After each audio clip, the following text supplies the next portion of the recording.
जस्तै आज तपाईँको बजार स्टोरमा हामीले फेरि इभी स्कुटी जुन यसवे रोबोट हामीले डेलिभरी गर्दैछौँ। उहाँ आज बौद्धबाट आउनु भएर हाम्रो स्टोरबाट खरिद गर्दै हुनुहुन्छ हाम्रो इभी स्कुटी। नमस्ते सर। नमस्ते। हजुरको नाम भन्नुहोस् न। मेरो त किरण दनार। हजुरले यो इभी स्कुटी नै रोज्नु कारण के हो?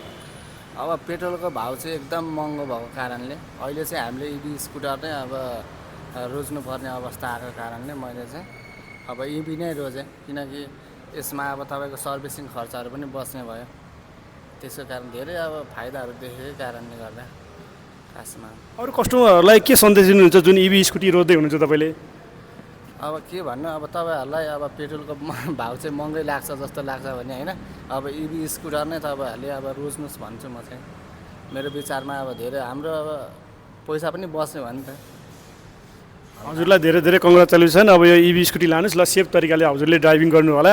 तपाईँहरू पनि आफ्नो पेट्रोलको भाउलाई मध्यनजर गरेर हजुरले यो पैसा बचाउन चाहनुहुन्छ या सर्भिसिङको पैसा पनि बचाउन चाहनुहुन्छ भने तपाईँको बजारमा स्टोर आएर इभी स्कुटी तपाईँले लान सक्नुहुन्छ। त्यसको लागि तपाईँको बजार सम्झिनु होला। धन्यवाद।